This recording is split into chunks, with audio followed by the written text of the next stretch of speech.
Try not to let this world get you down. Try not to let this life get you down.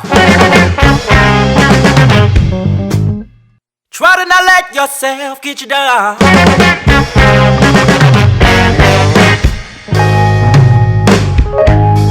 I need everybody to forget about the troubles and worries from yesterday. And I need you to look ahead and keep moving and keep moving and living life.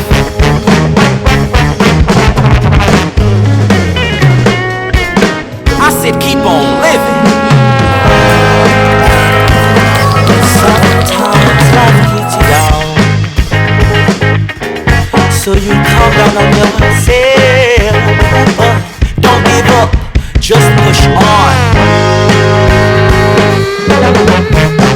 I say, when the darkness starts to beat you and your world it seems to be cool and your heart needs a redo, just remember to stop and try. When the sun don't seem to peek and your friends they start to leave you, this reality can't deceive you.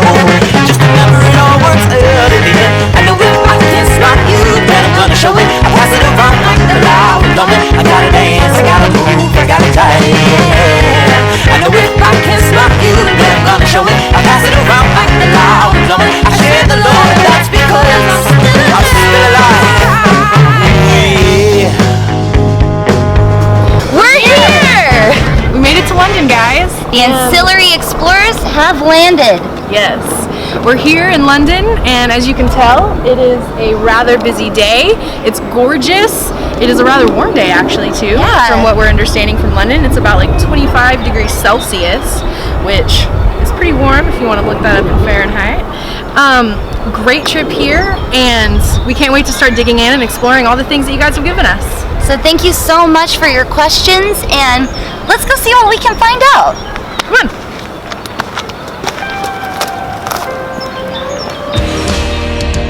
London is the capital city of England. With a population of 8.1 million people, it ranks as the 9th largest city in the world and the largest city in the United Kingdom and all of Europe.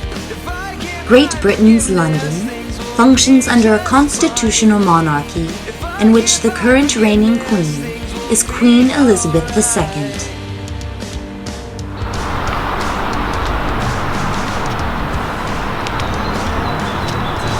You know what's crazy about London? Over 8 million people live here. And you want to know what's even crazier? It is the 9th biggest city in the world. The world, not just in Europe. But maybe what you didn't know is that 40% of London is actually green public space. Parks! 40% of London is made up of parks. And the silly thing is that London didn't even plan for that at all. It was an accident. Because in the early 19th century, all of these people kept moving to London, and London was growing and getting bigger and more urban. And so all these buildings started popping up around the royal parks that were already set. And here's the kicker. In Paris, France, the city planners were so impressed with London's layout that they did the exact same thing in Paris. Considering there are this many people that live here and thrive here, can you believe they dedicated 4,882 acres just for parks? It makes you wonder if there's some sort of correlation between all of the open nature spaces and parks that London has given their citizens and how happy everyone is. But the cool thing about parks in London also is you can find some really interesting parks. Today we're at St. John Park, which also happens to be a cemetery that also has visitors like foxes and birds.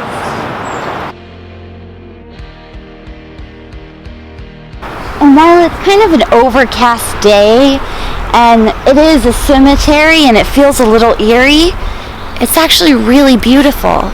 People who had lived in the 1700s, the 1800s, soldiers who gave their lives up in battles such as Waterloo.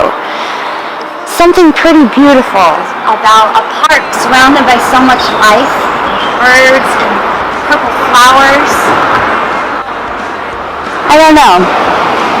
London had some pretty cool parks. And I find this one pretty neat.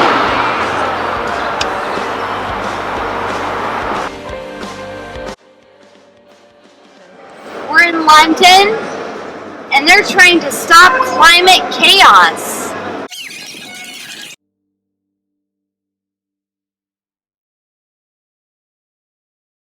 Why don't we go check this out? Another protest in London.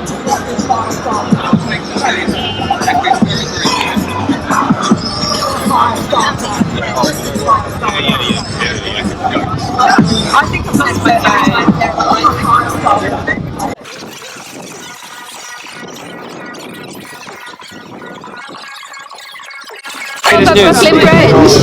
Brooklyn Bridge is being occupied by the same movement as of about an hour ago. Yeah, that's amazing. Well, we're not climate change itself because we're protesting the government to admit that climate change is an emergency and to take drastic measures and like make it the priority of the government. So there's three demands that XR are making. So one of them is that the government tell the truth about the state of the crisis.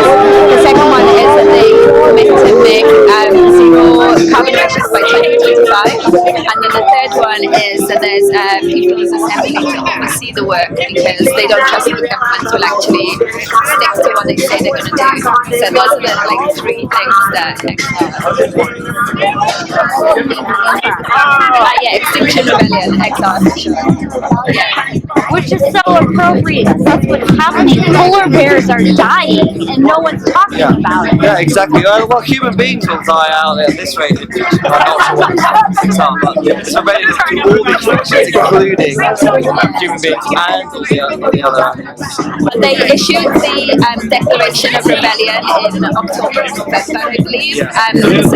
So there's a letter which details exactly why they're doing what they're doing, and this is an emergency last resort, but it's necessary. But the word spread really quickly. Yeah. Word of mouth through demonstrations, guerrilla putting up fly posters, like on the tube, on the London Underground, putting up posters for the Going on the at the Brooklyn Bridge. Yeah, they just took the bridge this evening. Yeah. Well, us this evening, I think there'll be like rush hour in America, so that's like the main connection between Manhattan and Brooklyn. So it's spreading across the country. Yeah. I mean, it started in the UK and it's mostly happening in London, but it's spreading out as well. Yeah. It's purposefully decentralized, so that there's not like a central organization that's responsible for everything, which means that they can have multiple actions happening across the world at the same time, which is like what's happening today. I also love that everyone's having fun. Yeah, exactly. Because what's like without fun? Exactly. And one of you can have fun. Exactly. If you want to see some people having fun, go to Waterloo Bridge. They're having a really good party there right now. Yeah. Turn left here, and it's so turn left here following down the river, and there's one of the bridges. You'll notice it in the distance. You see all the flags. Can I get your name? Yeah. I'm Max. Max? Charlotte. Thank you so much. We're presenting this to a bunch of junior high and elementary kids. Just because we live in Oklahoma. Okay. If you need any stats about climate change, these are some that I was really shocked about. Ooh, yes. So every single day, between 150 to 200 species of animals and plants become extinct every single day, between 150 and 200. And this year, so each year, the amount of resources that we use up exceeds what the planet produces. And so this year, by the 1st of August, we'd already used more than what the planet had produced for that year, so then we were using excess. Nailed it. Yeah, there we go. You nailed it. And yeah, good to the rich. Show them that being engaged politically doesn't have to be boring, that you can have a party and still make a change at the same time. I like that. Thank you.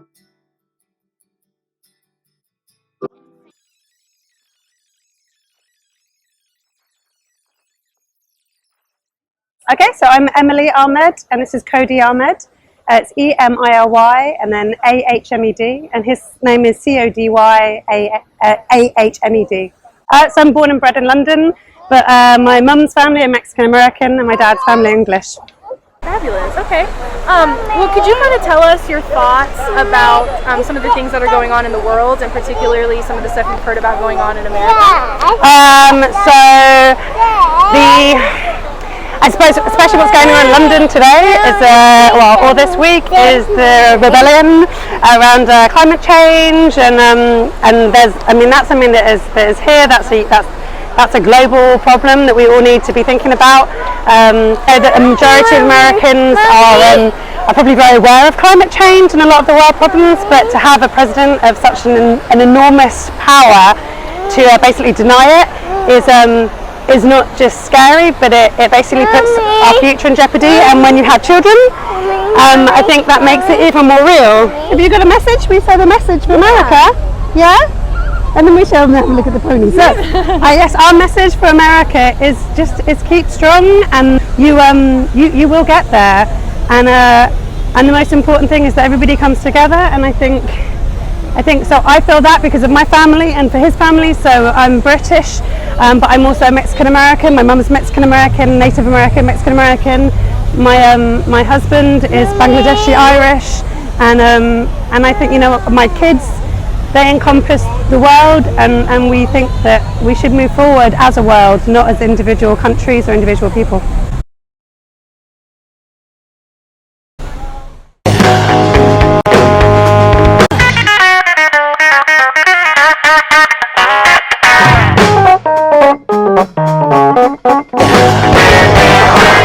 If you look over my left shoulder with me right now, you'll see that we're standing right outside the famed zebra crossing, which is actually right outside the famed Abbey Road Studios, which actually shot the cover where the album took place. This is that road. If you want to stay savvy, when you come to London, you better make sure you don't go to the wrong Abbey Road, because you will not be finding this.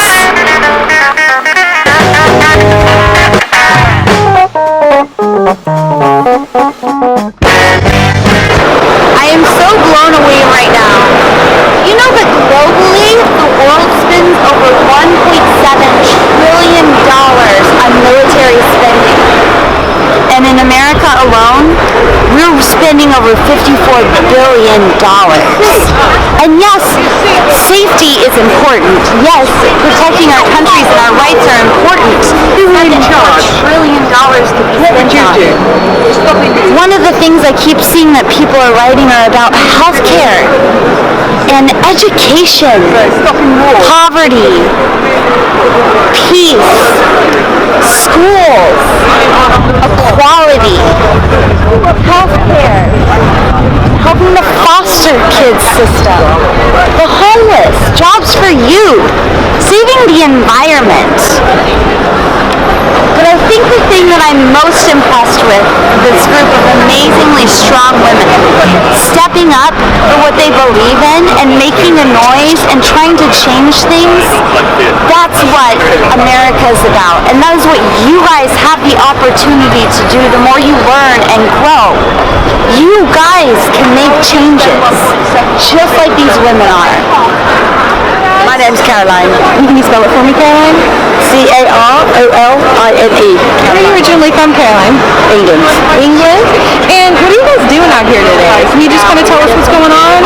Well, what we are is a group called Women in Black, and it is a group that was started about 30 years ago in Israel, Palestine, and it was Palestinian women and Israeli women working together and trying to get peace in their country. And now there are groups all over the world, and this is the London one, and we meet once a week on a Wednesday, and we have a vigil and on different topics. But this week and the next 2 weeks we're doing it on military spending because it's a global campaign. And last week I think we did a Palestine one, and then we do whichever seems the most sensible thing to do, whatever happens to be topical. But we're here for an hour, and there you go. Do you have a message for people in the U.S. or anything like that you'd like to say to the youth of the U.S.? The youth of the US, good luck. Campaign. Remember, money shouldn't be spent on the military. There are many, many more important things for it to be spent on.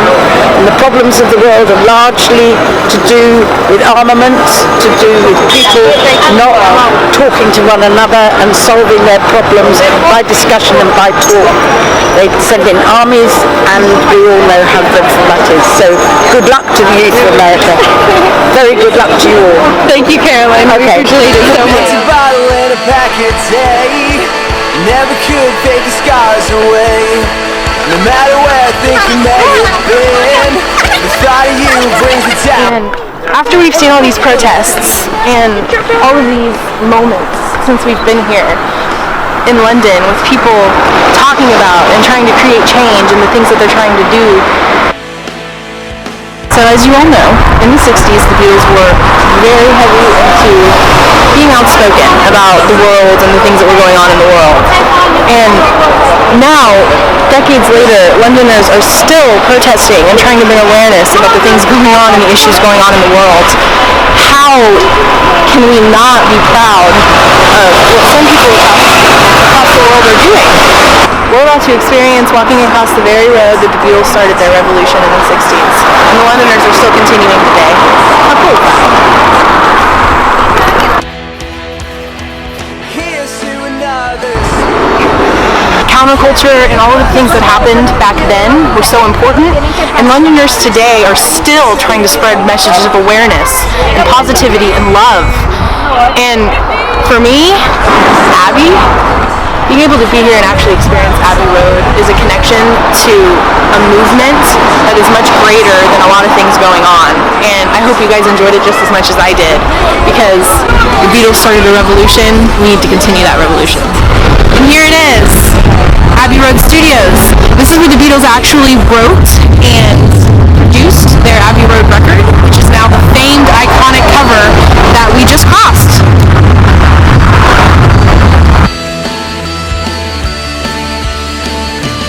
We've seen it. We've crossed Abbey Road, we've seen the studios, we've learned a little bit more about the history and the facts and where you can actually find it if you want to come here. So I hope you guys have truly enjoyed this segment as much as we did, and exploring and finding out more about the actual album.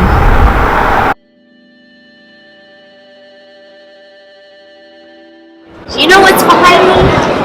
That right there is the Shakespeare's Globe Theater. It was built in 1597. It could house up to 3,000 people, and it was only 100 feet in diameter. And the reason they were able to do that is because they built levels upon levels. And a lot of Elizabethan theaters are actually built in the same style. So when you go into the Globe Theater and you see a show, you're actually seeing a show in the round. That means actors have to be aware of all of their angles and where they are, because there are people standing all around them. And maybe you didn't know this, but in Shakespeare's time, because there were so many people in this theater, that's why he used his language so much. There was so many words and things that were involved in Shakespeare, because a lot of people would only be able to hear, especially if they were the groundlings. I don't wanna spend another lonely night sleeping under. As an actor, standing in front of the Globe Theater, this is the most magical thing I've ever experienced. Kind of where all theater really started. I'll leave behind, trying my luck at getting by. I'm always one step closer to home. Well, there you have it, Enid. That's London. As they say here, cheerio, mates. See you in the next city.